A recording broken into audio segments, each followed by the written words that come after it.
like, these aren't just like gangsters, but they're gangsters in the way that like Al Pacino and Leonardo DiCaprio and Martin Scorsese and all of them can do that and just be cool. And then when we do it, it's sort of like this, oh, they just gangster and hood and da-da. No, it's the exact same thing. It's about power, but jump. And these are really powerful characters who are really, really just trying to be and exist. And it might not be right. They might be criminals. If they were given certain set of circumstances, would it be different? Some people are just attracted to bad stuff, like, right? Like, it's just really interesting. I really do think that's why people love the show. Just watch your step. If you want people to see you as you gotta let them know who you are. Congratulations for Power Book 3, Raising Kanan.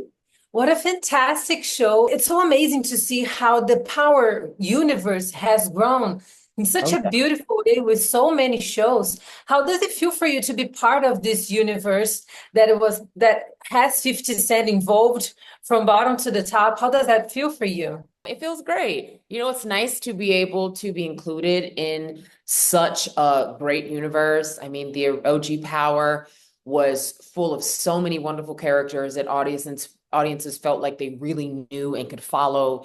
And Power, the original Power, really gave us a lot.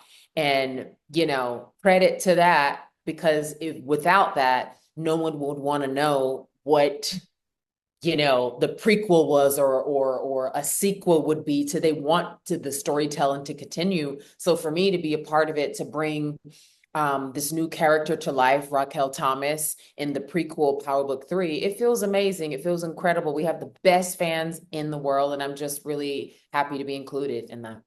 Some people call it the Black Godfather. I just love that expression because I do feel that Power Book 3 is kind of like the Black Godfather, and it's such a great show. And it's amazing to see the journey of your characters from season 1 to season 4, and especially Rex's relationship with her son. Tell me about that. What can people expect from this relationship, which is getting tougher and tougher, especially because the way Kanan has been behaving in the business, let's put it like that. You know, I think one of the most interesting things about the show from the beginning up until where we are now is we've really watched that relationship kind of fall apart in a way, you know. You've watched this mother and son sort of kind of duel it out in a way. Kanan wants the truth from her. Raquel wants to shelter Kanan. You know, there's that really big mother and son bond, and how they sort of like, how it's not a bond anymore. You know what I mean? The bond has been broken in a way, and Kanan's growing up. Raquel still wants to assert some sort of, I would say, dominance over him, control over him. I mean, you know, he's her only child. So she's a mama bear. She's always been a mama bear, but she's also done some pretty questionable things thus far. So I think what people can expect from the relationship is continue having those twists and turns. I think at the heart of it, they are still connected very much. It's very much deeply rooted in the love that they have for one another, which is why it's so heartbreaking in some instances to watch them be at odds the way that they are. So they can expect, you know, the unexpected always, basically. Amazing. And it's fascinating that Power has been able to create such iconic and very strong characters from the first show to the fourth show. And it's amazing that like we always have those emblematic characters. And in this show, we also have that. Tell me about that. What do you think makes this franchise so unique in television? We don't have anything like Power, and we haven't had anything like that since Power has first aired. So tell me, what do you think about that?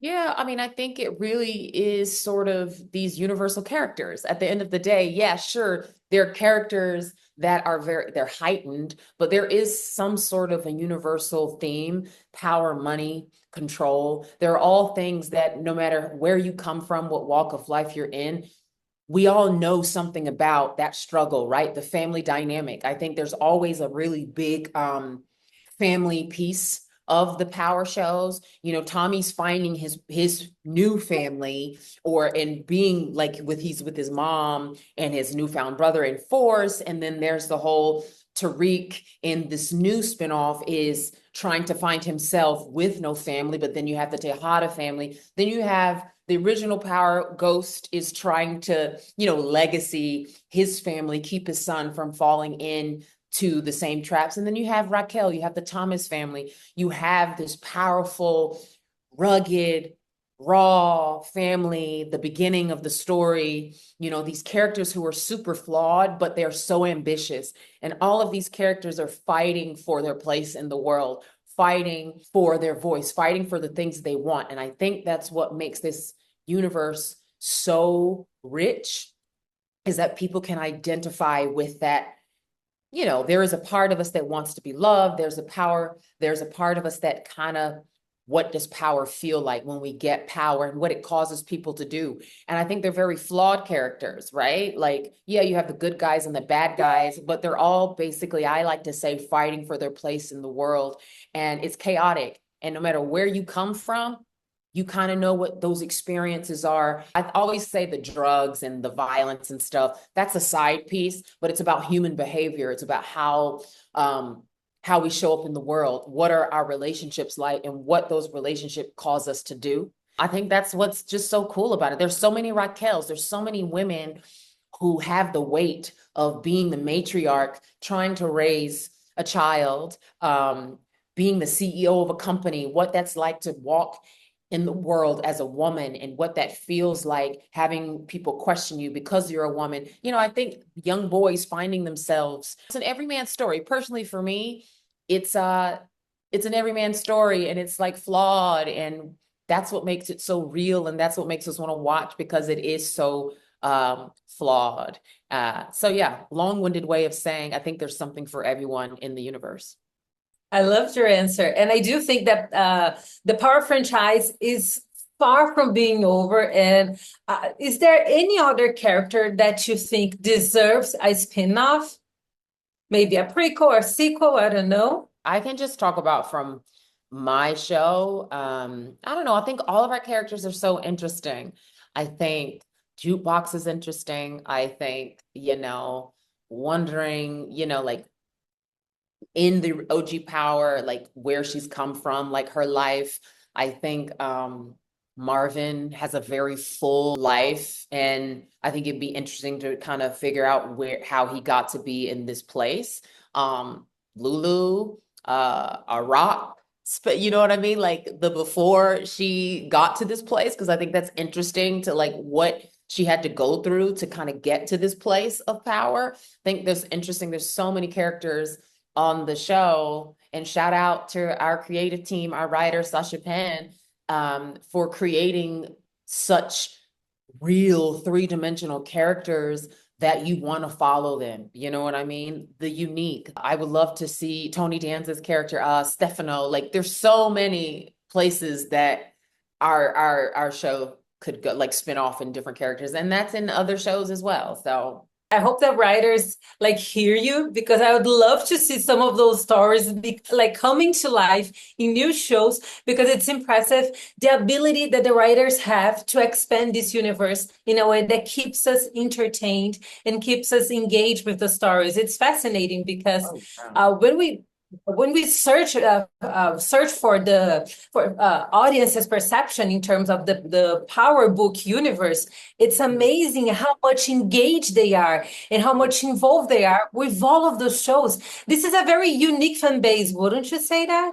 oh my God, I think the Power fan base, they're so incredible. They're so incredibly smart. Nothing goes past, like, you know, when I look at certain things online where people have these think pieces about what happened and why they happened, you know, so many interesting podcasts having spin-off based on the Power franchise. People are so savvy and they catch little nuanced things. And I mean, credit again to Courtney Kemp and 50 creating this world, Mark Canton for creating this world, and Stars for giving it the platform. And Sasha Penn has continued to sort of like deliver and continue to tell the story, and all of the writers of the other spinoffs. The fans love it. They want it. for our show, I can only speak to that. I've had a lot of people say how it makes them feel like they're in the era. And I think what our show really gets right is it doesn't feel like a period piece. It feels like these characters are just, you know what I mean? Because sometimes in period pieces, it feels period. It feels like it's put on, but there's something about how our creative team got together and they really like just immersed us into this world, and the hair, the styling, the just like little bits and pieces of like what New York is. They really got it. And the fans pick up on it and they know everything. They know like, oh my God, those Jordans, those were the Jordans that da da da da da. Oh my God, those bamboo earrings that she wears, like da da da da. Oh, that was like, it's so cool. It's exciting. Yeah, and the details, I love that about a Power Book. Not only Power Book 3, but the whole universe. Like they're so dedicated to details, and that makes such a huge difference for the show, especially in a show where you're talking about Black characters. There's so much nuance in the Black culture, Oh especially my when we're God. talking about a period piece, right? Okay, come on now.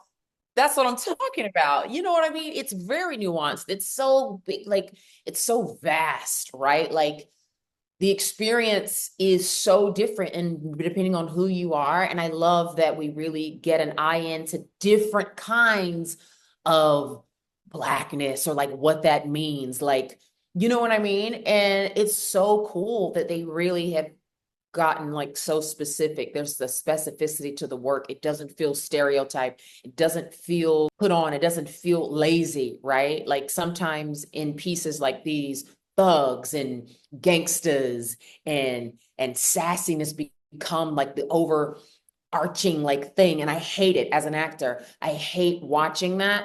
I hate watching what people think Black folks sound like, what they do. But what with this show, it just shows you an array of like the world, right? And it's so completely different. So like these aren't just like gangsters, but they're gangsters in the way that like Al Pacino and Leonardo DiCaprio and Martin Scorsese and all of them can do that and just be cool. And then when we do it, it's sort of like this, oh, they just gangster and hood and da, da. No, it's the exact same thing. It's about power, but chump. And these are really powerful characters who are really, really just trying to be and exist. And it might not be right. They might be criminals.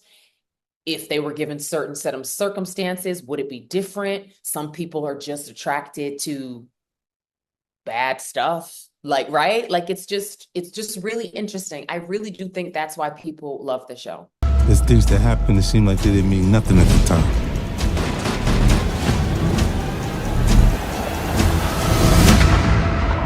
But then you realize they mean everything.